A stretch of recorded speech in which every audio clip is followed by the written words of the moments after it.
June 23, 1942. Over the quiet fields of South Wales, Royal Air Force spotters at Pembrey Airfield raised their binoculars toward an approaching silhouette cutting through the afternoon clouds, a shape unlike any they had seen before. The aircraft descended with remarkable smoothness, its wide propeller slicing the air with a distinctive radial roar. It wasn't one of theirs. It was a Focke-Wulf 190, Germany's newest, deadliest fighter, and yet impossibly, it was lining up to land on a British runway. No anti-aircraft guns opened fire, no sirens screamed. The pilot seemed calm, confident, certain of his destination. When the wheels touched the grass and rolled to a stop near the control tower, the canopy slid open and a young Luftwaffe officer climbed out, looking bewildered but unafraid. Then he saw the Spitfires parked along the flight line, the blue uniforms rushing toward him, and in that instant Oberleutnant Armin Faber realized the unthinkable. He had just delivered Germany's most advanced fighter aircraft, completely intact, straight into enemy hands. In that moment of confusion and disbelief, a new chapter in the air war over Europe began, one that would quietly reshape every Allied air battle that followed. For 8 long months, the Focke-Wulf 190 had been a phantom of terror across the Channel, a machine that outrolled, outdived, and outfought anything the Allies could put in the air. It was fast, brutally agile, and armed with enough firepower to shred even the most skilled RAF pilots in seconds. Britain's most experienced aces were being shot down by an aircraft they barely understood, and no wreckage recovered from the Channel could reveal its secrets. Intelligence officers could only guess at the innovations hidden beneath its metal skin. But when Armin Faber's fighter touched down on British soil that June afternoon, everything changed. What began as one man's navigational mistake became one of the most significant intelligence coups of the Second World War, and what American engineers and pilots would later discover inside that aircraft would transform the way the Allies fought in the sky. Armin Faber was not an inexperienced pilot. At just 21, he was already a decorated officer in Jagdgeschwader 2, an elite Luftwaffe fighter wing under the command of ace pilot Walter Ussow. That day, June 23, 1942, his squadron had been escorting German bombers attacking British coastal targets, a mission routine enough that few pilots expected anything unusual. The FW 190, powered by its BMW 801 radial engine, was a monster of low-altitude performance, its thick, rugged frame able to shrug off hits that would cripple lighter Allied planes. During the return flight across the Channel, Faber engaged a formation of Spitfires, diving and rolling through the clouds in a series of violent high-gi maneuvers that left even the most disciplined pilots dizzy. Somewhere in that chaos, as the sun flashed off his wings and the horizon blurred into white, he lost his bearings.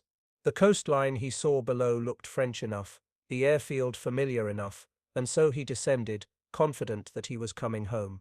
But the field he chose was not in France. It was in Wales, RAF Pembrey. As his FW 190's wheels kissed the British grass, history pivoted. Within minutes, British ground crews surrounded the aircraft.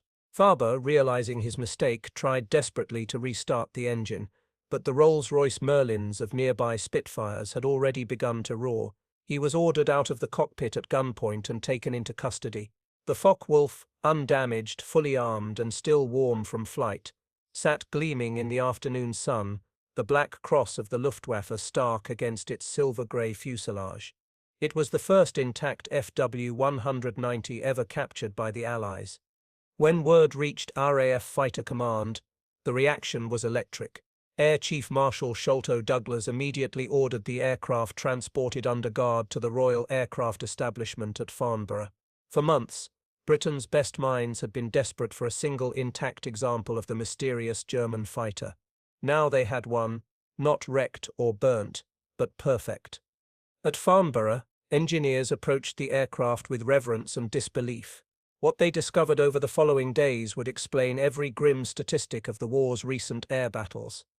When the captured Focke-Wulf 190 arrived at the Royal Aircraft Establishment in Farnborough, it was treated not as a mere trophy, but as an alien artifact.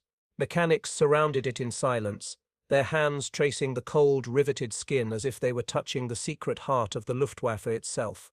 Every inch of its structure was catalogued, photographed, and measured. Its armament was carefully unloaded. 4 20mm MG-151 cannons and 2 synchronized machine guns, their barrels blackened from combat use but perfectly functional. For months, British engineers had speculated that the German fighter's superiority came from some revolutionary engine or exotic materials. Now they could finally see the truth. The aircraft's BMW 801 radial engine, an 18-cylinder twin-row powerhouse producing nearly 1,700 horsepower, was unlike anything the British had placed in a frontline fighter. Where the Spitfire's elegant Merlin inline engine relied on liquid cooling and delicate radiators vulnerable to even a single bullet, the German radial could absorb punishment and keep running.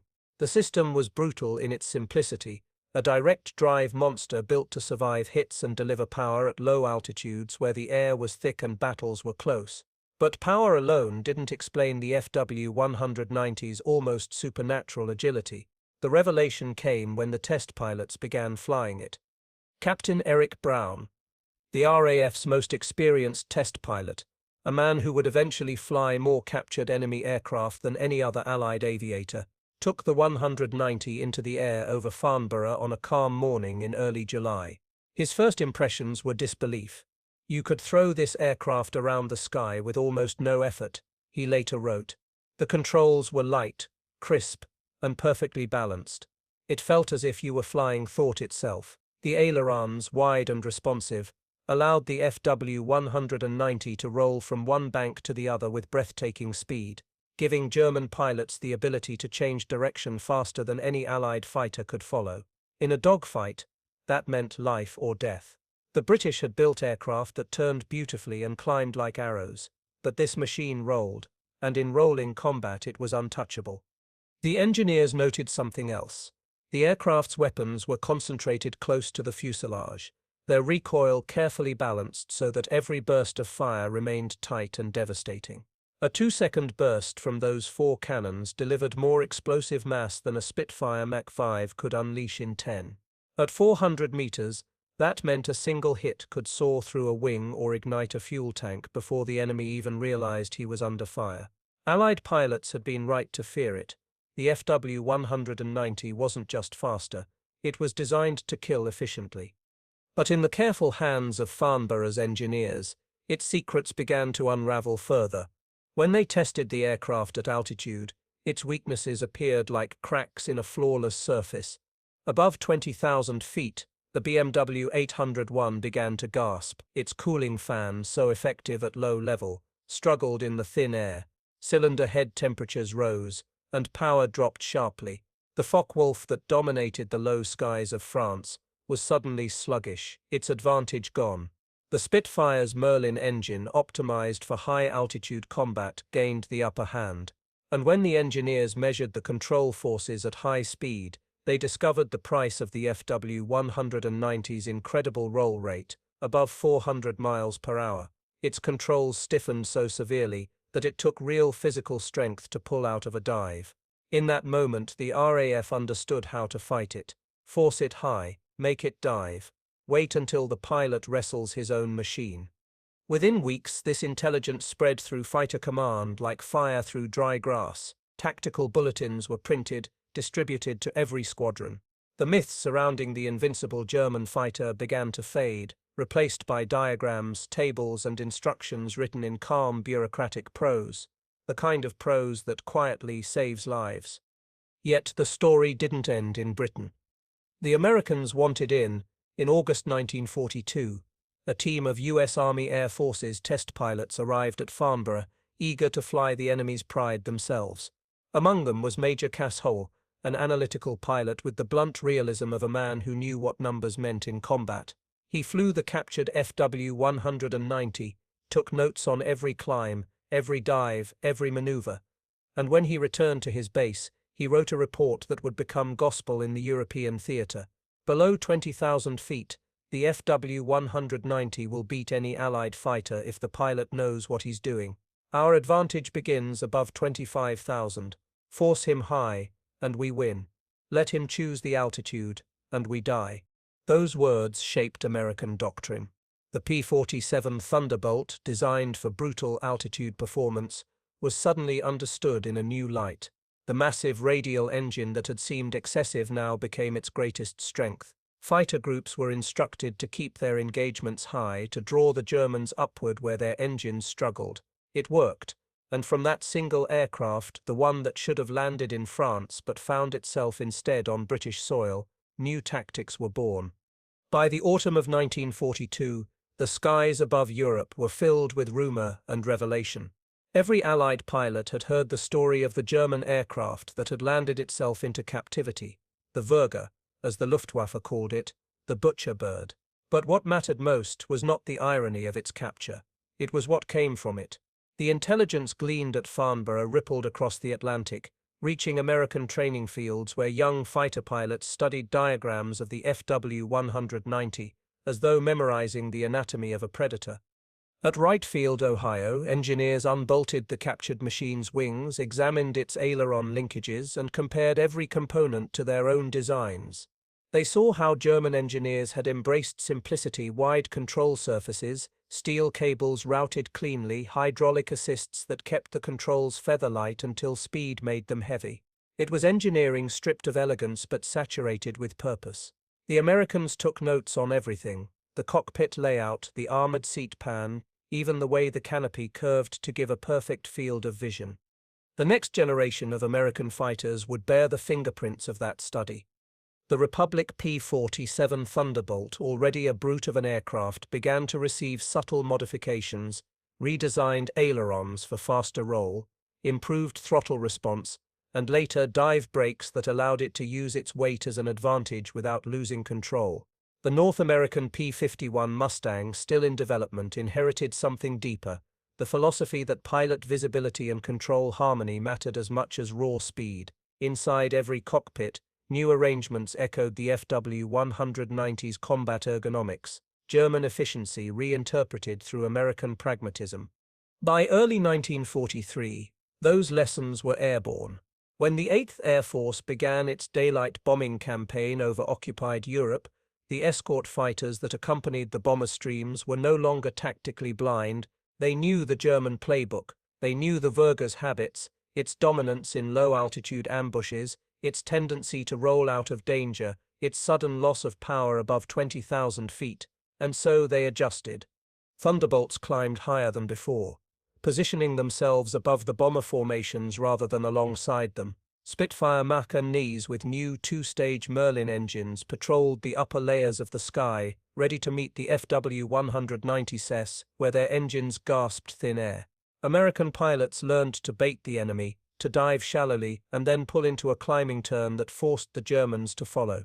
Each climb drained their advantage. Each engagement ended higher, thinner, slower, until the fight belonged to the Allies.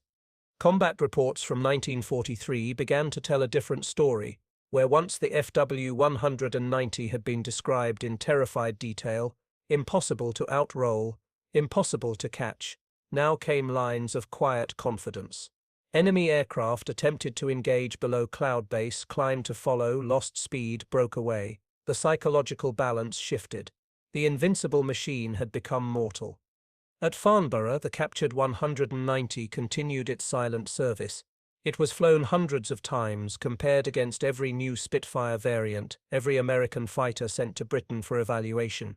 When the long-nosed FW-190D9 appeared late in 1944, the Allies already knew what they were looking at. The German attempt to correct the weaknesses that Farber's mistake had exposed: high-altitude power, improved cooling, lighter controls, but the advantage had passed. The Americans had not only adapted their machines, they had rewritten the very logic of air combat. Altitude became doctrine, teamwork became geometry, and every pilot now entered battle armed not just with a weapon but with knowledge that had begun the moment a single confused German officer mistook Wales for France. When the war's final statistics were compiled, the transformation was visible in cold numbers. Allied kill ratios climbed steadily through 1943 and into 1944. The P-51 Mustang, product of those years of intelligence sharing, would claim nearly 5,000 German aircraft in the air. The RAF Spitfire squadrons, once on the defensive, now hunted. The tide of the air war had turned, not through sheer production but through understanding. In the months that followed, Oberleutnant Armin Faber became a quiet prisoner of war, first in Britain and later in a Canadian internment camp where the winters were long, the fences endless, and the irony of his mistake echoed louder than the wind. He was not tortured nor celebrated, merely filed away as another Luftwaffe officer whose aircraft had been captured. But the men interrogating him knew that his landing had given them something greater than any confession ever could. His error had opened the enemy's playbook. Back in Britain, the Focke-Wulf 190 he had delivered was carefully preserved at Farnborough. Mechanics continued to fly it until the very end of the war, each sortie a living experiment, a yardstick against which every new German design was measured. It became a benchmark, a standard of comparison, a ghost in metal. When Allied engineers later encountered new Luftwaffe variants, the D9 Dora, the TAR 152, they already understood their lineage, because they had studied the ancestor up close. The FW 190A that had touched down in Wales was in effect the Rosetta Stone of German aeronautical design.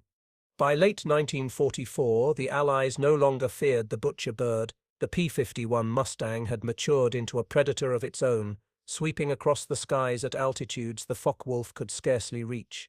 What had once been a symbol of German invincibility was now a reminder of how fleeting technological advantage can be. Pilots who once whispered about the 190 in dread began to see it as just another adversary, another machine subject to physics, fatigue, and error. And behind every American or British pilot who now fought with calm precision was a trace of knowledge that had originated in that strange landing at Pembrey. After the war, aviation historians calculated the value of Faber's mistake in ways no economist could truly measure. They noted how training manuals changed, how test reports influenced design philosophy, how tactical doctrine shifted from instinct to intelligence. Even decades later, Captain Eric Brown, the man who had first flown the captured fighter, would write that Faber's error gave us the key to Germany's aerial supremacy. From that single aircraft we learned how to defeat it, how to anticipate its successors, and how to think as our enemies thought. When Faber returned to Germany after the war's end, he lived quietly, working as an engineer until his death in 1976. He rarely spoke of the incident, and when he did, his tone was neither defensive nor proud. It was just a landing, he once told an interviewer, but it happened in the wrong place. History, of course, remembered it differently. For the engineers and pilots who survived, that landing became a parable, a demonstration that no machine, no matter how advanced, exists in isolation. Every design carries its weaknesses within its strengths. Every advantage hides a compromise. Germany's Focke-Wulf 190 was a masterpiece of engineering, but mastery without foresight is brittle. Once the Allies understood it, its mystique dissolved. In the grand calculus of war, the episode was a small event, one man, one aircraft, one field, yet its consequences radiated outward through the skies of Europe, shaping tactics, saving lives, shortening missions. It revealed a truth that transcends technology, that knowledge, once captured, becomes the ultimate weapon. So when historians trace the turning points of the air war, they sometimes overlook the quiet moments between the battles, the moments when no shots were fired, yet the balance shifted forever. On that June afternoon in 1942, a disoriented pilot descended through a layer of cloud and mistook the green fields of Wales for the coast of France. His mistake changed the future of the air war, reshaped Allied design philosophy, and proved that victory in the modern age does not always come from the mightiest machine or the boldest attack, but from the power to learn faster than one's enemy. When the war ended, the skies over Europe fell silent. But the lessons written in those years of fire did not fade. Engineers, pilots, and strategists carried them into the jet age, into a new world where speed and altitude climbed beyond imagination. Yet the principles born from that captured fighter remained constant. Every new design meeting began with the same phrase, "What are its strengths, and what are its weaknesses?" It was the creed of Farnborough, the legacy of the day Armin Faber landed on the wrong airfield. In the late 1940s, the Americans and British jointly debriefed their wartime engineers. Reports from Wright Field showed how directly the FW-190's influence had seeped into Allied development. The post-war P-80 Shooting Star's control harmony, the early jet prototype's cockpit ergonomics, even the F-86 Saber's wide-view canopy, all traced their lineage to insights drawn from the captured German fighter. Across the Atlantic, aviation was evolving at a pace no pre-war engineer could have imagined, but the ghost of the butcher bird flew invisibly through their blueprints. Meanwhile, in Germany, the memory of the FW-190 lingered like an echo of lost mastery. Veterans who had once sworn by its reliability spoke of it with nostalgia, of the way it climbed like a hammer swung by a god, of the way it could roll faster than any opponent, of the sound of its radial engine thundering low over the hedgerows of Normandy. To many Luftwaffe survivors, it symbolized a fleeting moment when German engineering had touched perfection, only to watch that perfection turned against them by their own misfortune. Armin Faber himself faded quietly from public record. After his release from Canadian captivity, he returned to a country in ruins, a place of ration cards, rubble, and silence. He found work as a civil engineer, married, and refused interviews from newspapers eager to sensationalize his mistake. When asked by fellow officers whether he regretted that flight, he would only shrug. "It would have happened to someone," he said once. "If not me, another. We all flew too close to the clouds, too close to the sun." In Britain, the captured FW-190A continued to serve. Through the 1950s, test pilots still flew it on occasion for aerodynamic comparisons, and young engineers at Farnborough would gather around its sleek airframe during lectures. Its presence was both technical and symbolic, the moment when knowledge conquered fear. Some pilots called it Faber's gift. Others simply called it the mistake. Yet in every history of the air war, in every thick dust-colored archive file labeled enemy aircraft, technical evaluation, the same moral reappears: superiority is temporary but understanding endures. The Allies won the skies not only with machines but with minds willing to dissect, question, and learn. And that is what made the story of the captured FW-190 something greater than an anecdote of error. It was the embodiment of intelligence as a weapon. As the Cold War dawned, intelligence became the new front line. Captured MiGs replaced captured Focke-Wulfs, radar and missile telemetry replaced machine guns and propellers, but the principle was the same: learn faster, adapt faster, think faster. Every modern Air Force, from Britain's Royal Air Force to the newly formed US Air Force, built their doctrine upon the understanding that information itself could tilt the balance of power. It was the philosophy born from one accidental landing in 1942. Decades later, when aviation museums opened their doors to the public, visitors would stand beneath the preserved FW-190 suspended in their silent hangars. Children would look up at the shark-like nose and stubby wings, unaware that one of these machines had once arrived not through capture or conquest but through confusion. Curators would explain how it had taught engineers about roll rate, aerodynamics, and balance, but rarely would they mention the young man who delivered it. For them, the aircraft's true importance lay not in who flew it, but in what it revealed. The irony, of course, never faded. In Germany, the Luftwaffe had spent months trying and failing to capture a Spitfire Mark 9 intact, to examine its engine and understand how the British had finally closed the gap. The British never had to try. Their enemy brought them the answer. And somewhere in that irony lies the soul of this story, that in war, control is often an illusion. A pilot may believe he commands the sky, but a moment of disorientation, a bank of cloud, a trick of the sun, can rewrite history. Armin Faber's landing was not a heroic act, nor a betrayal, nor even a fluke of fate. It was a reminder of how fragile mastery can be, and how a single human error can echo through strategy, engineering, and destiny. By the time the first jet engines roared across the tarmac in the late 1940s, the age of the propeller was already fading into myth. Yet buried within the blueprints of every early jet fighter, from Britain's Gloucester Meteor to America's F-86 Sabre, there were fingerprints of the Focke-Wulf 190. Its lessons had survived the transition from piston to turbine, from steel to swept wings. The engineers who had dissected Faber's aircraft at Farnborough were now leading design bureaus and testing prototypes that would shape the Cold War's first decade of aerial duels. One of them, a quiet engineer named Harold Penrose, wrote that no aircraft taught us more about how to think like our enemy than the FW-190. He remembered how its simplicity had impressed the Farnborough team, how every line, every panel, every control rod had been designed not for aesthetics but for survival. The Germans, he observed, had built fighters for mechanics as much as for pilots. Easy to repair, modular, adaptable, that philosophy became doctrine in post-war Western aviation. The American Air Force took it further. At Wright-Patterson Air Base, test pilots studying captured German jets like the Me-262 often compared them to the FW-190, calling the piston-engine fighter the first machine that felt like it wanted to fly itself. Its harmony of controls, its natural balance, its uncompromising combat focus, all became touchstones for designers of the F-86, the F-100 and later, the F-4 Phantom. The term control harmony, first coined in reports from the Farnborough tests, became a technical requirement in every new fighter specification for the next 3 decades.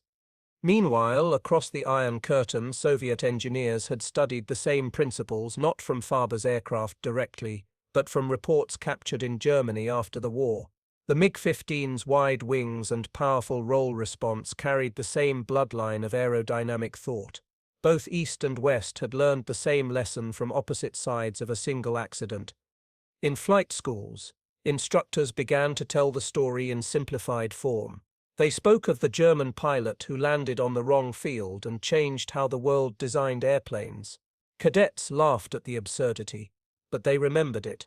It became a parable told in every Air Force classroom: respect disorientation, trust your instruments, and never underestimate what your enemy can learn from your mistakes. By the 1960s, when supersonic jets cracked the sky over Vietnam and NATO exercises filled European airspace with sonic thunder, the Focke-Wulf 190 was a museum piece. Yet it lingered, not as a relic, but as a teacher. In training films for new pilots, diagrams of its roll rate and turn radius still appeared, a reminder that aerodynamics obey no ideology, that the laws of flight are universal. The RAF's aerodynamics department kept its final evaluation report under glass, labeled classified UN till 1980. When it was finally declassified, historians were astonished to find how much of the document's tone mirrored the future: precision, objectivity, and the sense that technological advantage is only temporary. Armin Farber, living quietly in post-war Germany, never knew how deeply his error had penetrated aviation history. He never saw the jets that bore the lessons of his flight, never stood in the museums that displayed replicas of his aircraft, never heard the young pilots who invoked his name as a warning and a legend. But in every hangar, in every textbook, in every tactical doctrine that valued intelligence over arrogance, his shadow remained. Today, when visitors walk through the Royal Air Force Museum in London and stand beneath the pale grey Focke-Wulf 190 suspended under the spotlights, they see a machine frozen in time, its cannons silent, its cockpit sealed. Few notice the tiny inscription on the display plaque: "Captured intact, Wales, June 1942. Most move on, unaware that the story of that landing shaped the very aircraft that guard their skies today. And somewhere deep in the archives of Farnborough, the original test notes still rest, brittle pages inked with measurements and observations written in wartime haste. Exceptional roll rate. Control harmony near perfect, power loss above 20,000 feet. Recommend tactical exploitation. A few words that encapsulated the war's most valuable secret: that knowledge once obtained is a weapon that never runs out of ammunition. Every war leaves behind a library of lessons, written not in ink but in metal, blood and silence. The Focke-Wulf 190 that came to rest on British soil in June 1942 was one such lesson, a message from the chaos of combat that intelligence, not arrogance, decides survival. For all its power, the aircraft was never meant to fall into enemy hands. It was the pinnacle of German design, a machine honed for domination at low altitude, an extension of the pilot's instincts. And yet it was undone not by an enemy bullet, but by the simplest of human frailties: disorientation, fatigue, the confusion of cloud and coastline. Historians often speak of turning points in grand terms: the Normandy landings, Stalingrad, Midway, moments of deliberate strategy and sacrifice.